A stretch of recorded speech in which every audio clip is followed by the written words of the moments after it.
Hello and assalamu alaikum ji, you are watching SLO based learning platform and today we are here with another topic that is letter writing. अब letter writing का जो topic है वो class 9th to onward second year, ये बहुत important topic है, exam में आ रहा होता है। ठीक है, अब क्लास 9th में तो इनफॉर्मल लेटर होता है, whereas we talk about class 10th first year and second year, तो ये वहाँ पर ये फॉर्मल लेटर है। अब इनफॉर्मल क्या होता है, फॉर्मल लेटर क्या होता है, इसका डिफरेंस देख लेते हैं और इसका प्रॉपर एक जो SLO बेस्ड फॉर्मेट है वो देख लेते हैं कि किस तरीके से लेटर राइटिंग होती है। जी स्टार्ट करते हैं वीडियो को, चैनल को सब्सक्राइब कीजिएगा और वीडियो को लाइक कीजिएगा। So let's get started. कहता है formal letters also called business letters और professional letter that are written. ठीक है, अच्छा, that are written in a strict and specific format. तो हमने बताना है कि जो हमारे फॉर्मल लेटर हैं, फॉर्मल लेटर को हम कहते हैं जी बिजनेस लेटर भी कहते हैं इन्हें, and they are also called professional letter. और ये एक स्ट्रिक्ट और स्पेसिफिक फॉर्मेट में लिखे जाते हैं। वो स्पेसिफिक फॉर्मेट क्या है उसको डिस्कस करते हैं। So let's begin. ओके, कहते हैं formal letter can be written for a number of reason such as. तो ये क्यों लिखा जाता है formal letter is written to express our concerns while working up in a professional setup. ठीक है, उसके बाद है provide official information access across your workplace, then to order goods to apply for employment etcetera. ठीक है, यानी ये आपका प्रोफेशनल, किसी भी आप कंपनी में काम करें, इंस्टीट्यूट का हिस्सा है, तो वहाँ पर आपको एक प्रोफेशनल सेटअप के लिए जो लेटर राइटिंग करनी पड़ती है वो आपके पास है जी फॉर्मल लेटर। अब फॉर्मल लेटर की हमारे पास there are 3 styles in which we can write formal letter. हमारे पास जो होते हैं बिजनेस लेटर्स होते हैं, देन हमारे पास होता है एप्लीकेशन लेटर होती है, और देन लेटर्स फॉर न्यूज़पेपर। ठीक है, तो एग्ज़ाम के पॉइंट ऑफ व्यू से हम पर्टिकुलरली अगर बात करें तो सबसे ज़्यादा इंपॉर्टेंट है जी हमारे पास लेटर्स टू न्यूज़पेपर। ठीक है, अच्छा, अब इसके पार्ट्स देख लेते हैं कि किस तरीके से when we are writing a formal letter तो क्या क्या चीज़ें हमारे पास इंपॉर्टेंट हैं जो कि होनी चाहिए। सबसे पहले वो कहता है ऑलवेज़ बी रिस्पेक्टफुल। ठीक है, तो जब भी आप फॉर्मल लेटर लिख रहे होते हैं तो मेक श्योर कि आप एक अच्छी प्रोफेशनल लैंग्वेज उसमें यूज़ करें। आप उसमें रिस्पेक्टेड सर यूज़ करें instead of dear sir and this and that. तो आपने एक उसमें जो लैंग्वेज यूज़ करनी है वो आपके पास स्लैंग नहीं होनी चाहिए। ठीक है, कॉन्ट्रैक्शन का यूज़ नहीं होना चाहिए, बल्कि एक प्रोफेशनल आप रिस्पेक्टेबल लैंग्वेज होनी चाहिए और स्टाइल भी आपका। देन वो कहता है कॉन्शियस फॉर योर लैंग्वेज। तो लैंग्वेज वही बात कर चुके हैं हम। उसके बाद next, no matter what the subject of the letter might be to write a formal letter, there are some points to remember. कहता है कि चाहे वो आपका जो लेटर है उसका सब्जेक्ट कोई सा भी है, यानी आप किसी भी सब्जेक्ट पे या किसी भी इशू पे आप लेटर लिख रहे हैं, लेकिन उसमें इंपॉर्टेंट चीज़ें क्या हैं। कहता है always start the sender address. ठीक है, सबसे इंपॉर्टेंट चीज़ जिसका आपने ख्याल रखना है दैट इज़ ऑल अबाउट कि आपने सेंडर एड्रेस का ध्यान रखना है। ठीक है, नेक्स्ट जो इंपॉर्टेंट चीज़ है वो क्या है इसके हवाले से, कहता है the receiver address comes next, यानी सबसे पहले sender address then receiver address होना चाहिए। The receiver can be the name of the firm और the one who represent the firm। ठीक है, ये अब हम थोड़ी देर तक आगे ना वीडियो में देखते हैं कि एग्जांपल देखेंगे, देन आपकी एक बेटर अंडरस्टैंडिंग बिल्ड होगी। सबसे पहले जी आपका सेंडर एड्रेस, देन आपके पास जो रिसीवर है उसका एड्रेस आ जाएगा। उसके बाद कहता है the subject of letter is very important, it is a statement of the purpose of the letter, it should be written in single line. आपका इशू क्या है, आप किस टॉपिक पे बात करना चाह रहे हैं, या पर्टिकुलरली आप कौन सा टॉपिक हाईलाइट करना चाह रहे हैं, आपने उस पर बात करनी है। देन कहते हैं the salutation can be dear sir, madam. ठीक है, यानी आप रिस्पेक्टेड सर या मैडम आप लिख सकते हैं। If a person you know well you can address them by their name, respected sir. ठीक है, नेक्स्ट है जी the body of letter can be written 3 paragraph. आप जो भी लेटर लिख रहे हैं उसके 3 मेन पैराग्राफ होने चाहिए। कौन कौन से होने चाहिए और उनमें क्या होना चाहिए।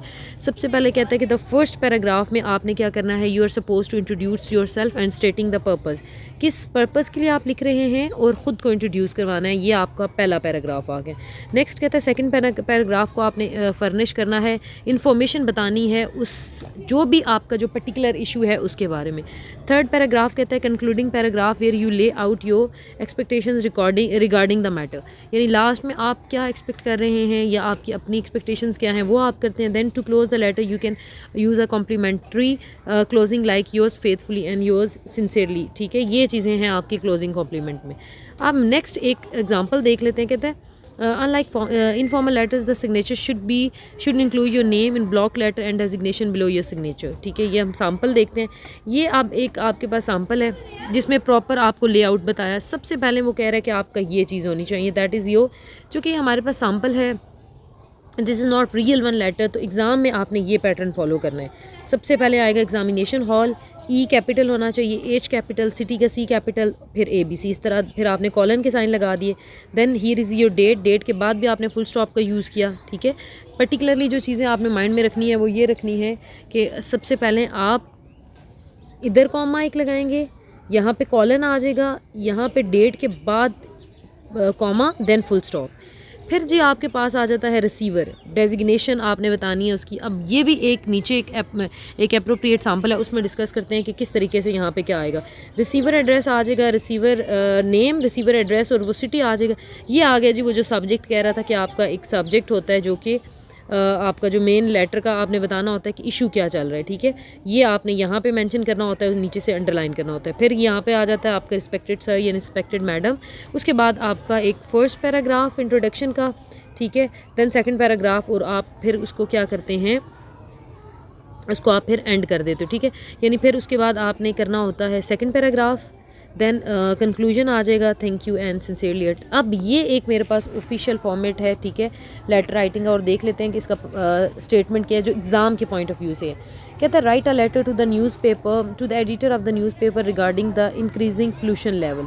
सबसे इंपॉर्टेंट बात यू नीड टू नो कि whom we are writing, to whom we are writing our letter। Writing हम पर्टिकुलरली किसको कर रहे हैं लेटर, तो ये हमें पता चल जाता है with the help of our statement कि हमारी स्टेटमेंट क्या थी यहाँ पे कि write a letter to the editor. तो यहाँ से जी एक बात तो पता चल गई, सब्जेक्ट भी पता चल गया कि सब्जेक्ट क्या है, रिगार्डिंग इंक्रीजिंग पोल्यूशन लेवल, यानी हमारा प्रॉब्लम क्या है बेसिकली कि इंक्रीजिंग लेवल का जो पोल्यूशन का लेवल है वो इंक्रीज़ हो रहा है। तो ये हमारा इसकी अवेयरनेस के बारे में we are suppose to talk. तो देखें examination hall, city ABC, date proper mention. अब ये आ गया जी हमारा रिसीवर एड्रेस, ये तो सारा सेंडर है, ये रिसीवर है। लिखना किसको है, the editor, the capital, E must be capital, comma.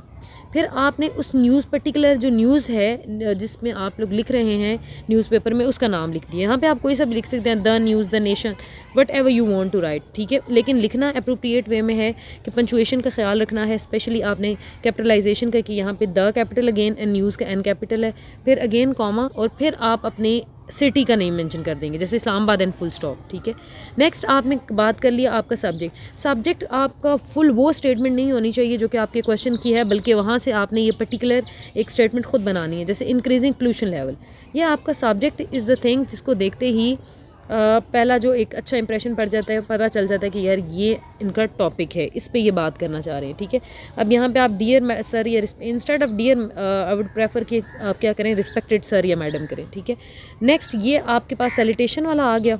Salutation के बाद भी देखिए कॉमा इज़ हियर, ये आपने ख्याल रखना है। देन आपका जो चीज़ आ जाती है आपका फर्स्ट पैराग्राफ। तो फर्स्ट पैराग्राफ में आपने इंट्रोडक्शन देना होता है उस टॉपिक का, पर्टिकुलर जो आपका इशू है, जिसमें वो कह रहे हैं कि I am writing this letter to express my concern about the increasing pollution level in our city. It has become a matter of serious concern as it is not only affecting the environment but also our health.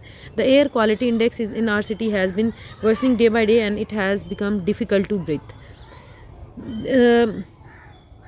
यहाँ पर देखें ये जो आपका पूरा था, ये this is all about कि आपका इंट्रोडक्शन ऑफ योर टॉपिक, आपने क्या बताया कि इशू पर्टिकुलरली है क्या, और उस पर्टिकुलर इशू में क्या क्या चीज़ें इफ़ेक्ट हो रही हैं।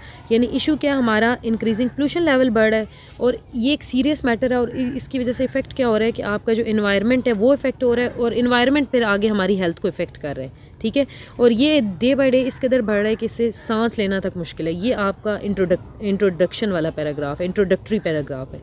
नेक्स्ट आपने क्या किया, सेकंड पैराग्राफ में आप लिख रहे हैं, I request you to take this matter seriously and urge the authorities to take immediate action to curb pollution level.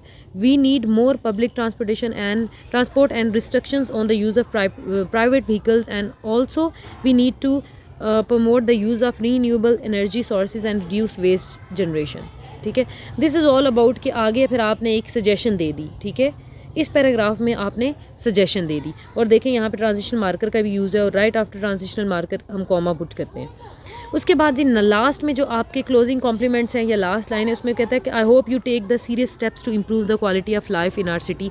तो ये जो थर्ड पैराग्राफ में उसने last line closing as a closing compliment दे दिया। ठीक है, नेक्स्ट में आप लिख सकते हैं यहाँ पे थैंकिंग यू, ठीक है, और योर्स सिंसियरली। अब योर्स सिंसियरली के बाद आपने क्या करना है, यहाँ पे आप योर्स ट्रूली लिख सकते हैं, योर्स फेथफुली लिख सकते हैं। राइट आफ्टर इट अगेन आपने कॉमा पुट किया और लास्ट में आप XYZ का साइन कर देंगे। चूँकि date we already mention, date को हम इधर ऊपर मेंशन कर चुके थे, ठीक है। देखें एक्स सिंसियरली और XYZ डेट चूँकि यहाँ पे हमारी मेंशन हो जाती है तो हम at the end we are not suppose to write the date, ठीक है। अब जो चीज़ें आपने माइंड में रखनी है अगेन वो क्या रखनी है बच्चों, जब कभी ये क्वेश्चन आए लेटर राइटिंग का, सबसे पहले आपने कोशिश करनी है ये देखने की कि आपका letter to whom you are writing and about whom you are writing, ठीक है। To whom you are writing में आपके पास आएगा कि किसको लिखा जा रहा है and then what is your subject, और सब्जेक्ट क्या है, ये चीज़ें पता चल गई। बाकी ये आपका पेट फॉर्मेट होता है, आप इसको एज इट इज़ याद करते हैं, एज इट इज़ चीज़ों को माइंड में रखते हैं एंड देन अगर आप एक अच्छी लेटर राइटिंग करते हैं तो उसी के अकॉर्डिंग आपके मार्क्स भी आते हैं। तो इंशाल्लाह ताला नेक्स्ट हम हाजिर होंगे, हमारा एक जो फर्स्ट ईयर का ही पर्टिकुलरली सेकेंड ईयर का कवर लेटर है उस पर बात करेंगे। Then we are suppose to talk about CV writing, इन सब चीज़ों पर बात करेंगे। लेकिन ये था हमारा लेटर राइटिंग और पर्टिकुलरली लेटर राइटिंग जिसमें हम लोगों ने बात की है, हमारा सब्जेक्ट क्या था, जिसमें हमने बात की वो टॉपिक ये था कि फॉर्मल लेटर राइटिंग क्या होती है and particularly when we are writing to a newspaper. तो इंशाल्लाह नेक्स्ट वीडियो के साथ हाजिर होते हैं। Till then take care and अल्लाह हाफिज़ and don't forget to subscribe the channel and like the video.